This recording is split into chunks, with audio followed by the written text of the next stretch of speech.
Hello. So, first of all, congratulations, Dennis. Feliz aniversário. Muitos anos de vida, muitas felicidades. He speaks Portuguese. So, and second, I forgot that my speech intend to be about Brazil and Florida, because I changed during the event.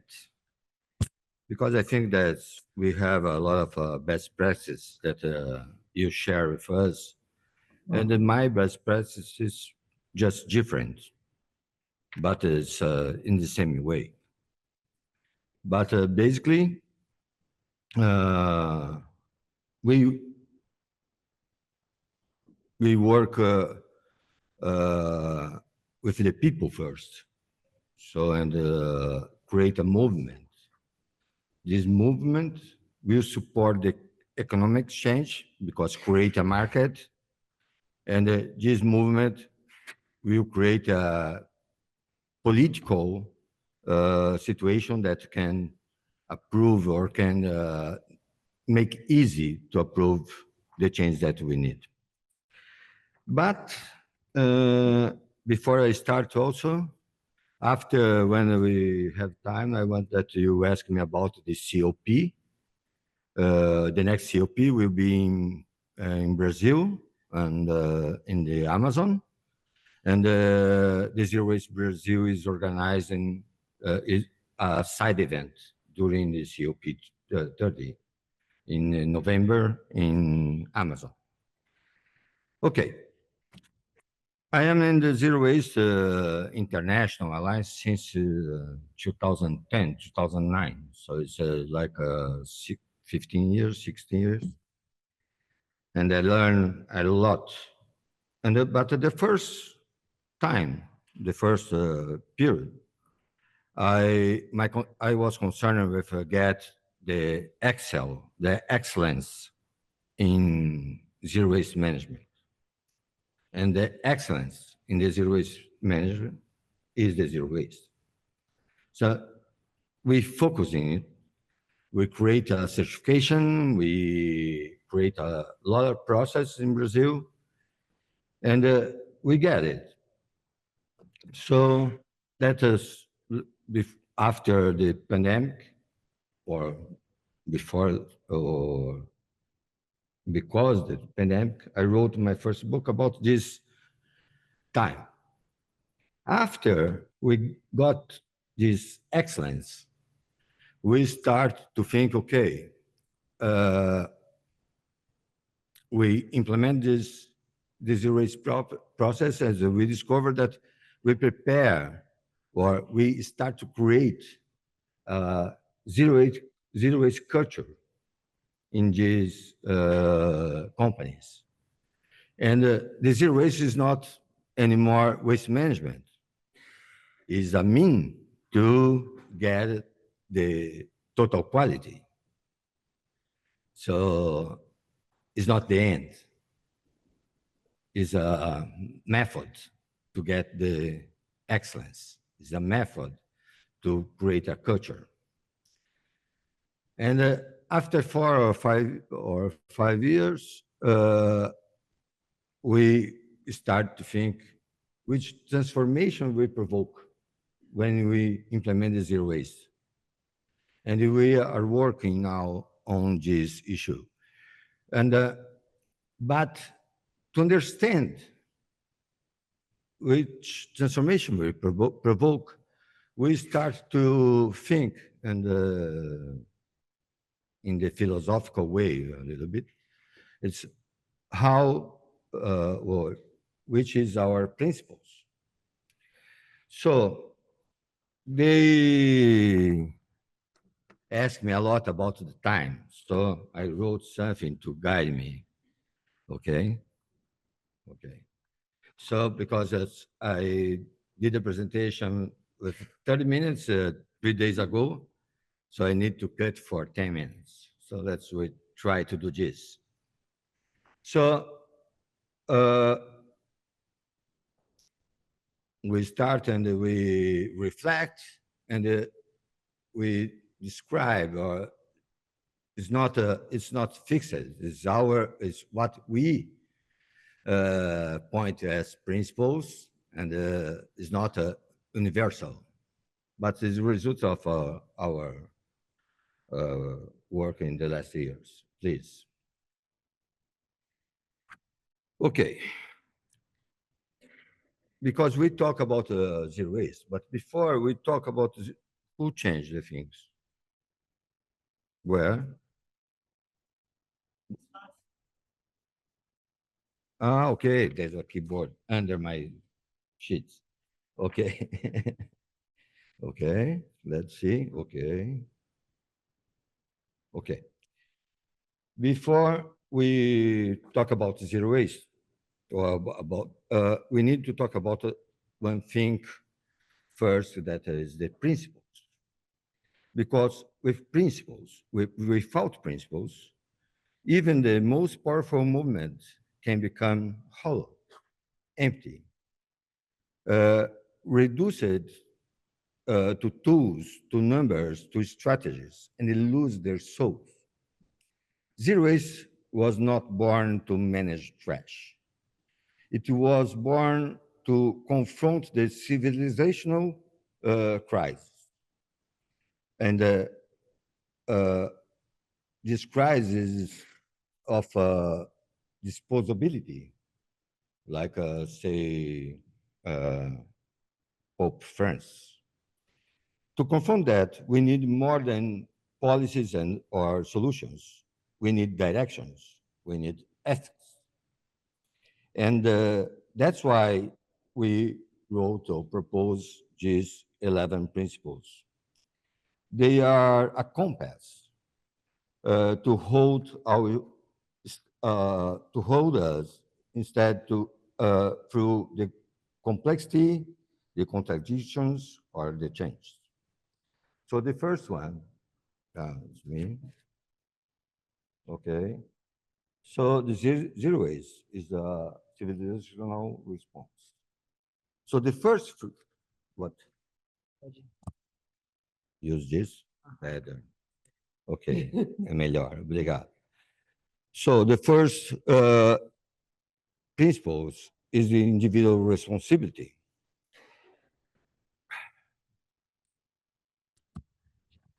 Alô. Melhor agora. Muito melhor. Okay, the individual responsibility. So everything we consume, everything we discard, begins with a decision, our decision. Nothing enters in our lives or in my hand by accident, and enough leaves of our lives or our hands without a trace. Zero waste begins with this simple but radical truth. Responsibility is personal. It's not be outsourced, not to the market, not to the government. It's our to understand the impact, is ours to act. The second one is the autonomy, because only the responsibility means nothing without autonomy. How can we held accountable for something we are not allowed to change? Autonomy in zero waste means having the power to act, to separate, to compose, to demand system, to create solutions when none exists. A citizen without autonomy is just a spectator, and the zero waste has no room for spectators. We are meant to be co-creators of the solution. The third principle is the moral authority and the public exemplarity. So no one changed the world with words. They need to practice. They need to be example, because the words, there is no value if you don't represent it. So the first thing is, personally, is very important. You have moral authority. The second thing is, for the companies, for the governments, is practice the public exemplarity, because you cannot uh, try to do a new law or new rules if you are not an example. That's no value in this. Uh, the other one is the ethical and the civic revolution. When you provoke, when you question all the system, you start a revolution. That's why zero waste is, for me, the most uh, revolutionary act in the world. Because in the zero waste, I need to question the whole system all the time. So, and it's provoked two revolution, the ethical and the civic. So, me as a person and me as a citizen, my whole in all this. So, education and awareness. The question here is education, because these educations need to be a liberating education. Some education that make us question and think and uh, make it in the context all the time, that make it we free. So that's the main means of the education in zero waste, make us free. So, and the awareness, the awareness is more difficult because need a lot of process to get it. And but I think it is the main is when you get out of the bubble. So when you can uh, take a holistic view of everything. Okay, and social and environmental justice. Uh, because waste is not neutral. He has a side. In normally, uh, this side impact for havers who host those that who the benefits the benefit list. So when we create the waste, or the world created the waste, who pay more and who don't has had the benefit of this that consume. So it is in favelas, it's the poor neighborhood and the poor people and the other nations and everything. Value and objectification. So when we discard something, we say this has no value, but everything has, because there is energy, labor, time, life, nature, and everything. I love the one concept, Japanese concept, is called motanai. Motanai is something that we always need to understand the whole value that the whole effort, the whole material, everything that you put to have this in my hand. It's not appears like magic. So Uh, the next one is complexity, uh, because I think to solve a complexity problem, you need a complex solution. Who try to do the complex problems with simple solutions, normally you fail because you can't do this because the waste is cultural, is economic, is political, is behavioral. So simplistic solution always fail. So design and change behavior. Uh, the world that we live was designed for us. Everything, everything was designed. The process, the material, everything was designed. And we follow this. Now we follow because it's was designed for, we discuss in this way here. So if we redesign, we need to redesign the world.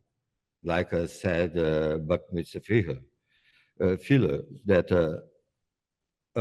we don't just fight against the old, but we need to build a new one that make the old or the current obsolete. So we need to build other, not change what we have. So you know that zero waste is a journey, and as a journey, we need transformation and continuous improvement because everything is change. We change all the time. So we need always work on the transformation and continuous improvement. And the last one is the futurity, because we are here to build the future. And we need to have this image, this utopy, we need to create this desired world that we work and we live, and not only we. So in this way, zero waste is a transgenerational act and action. So thank you, Hayden, for your kindness.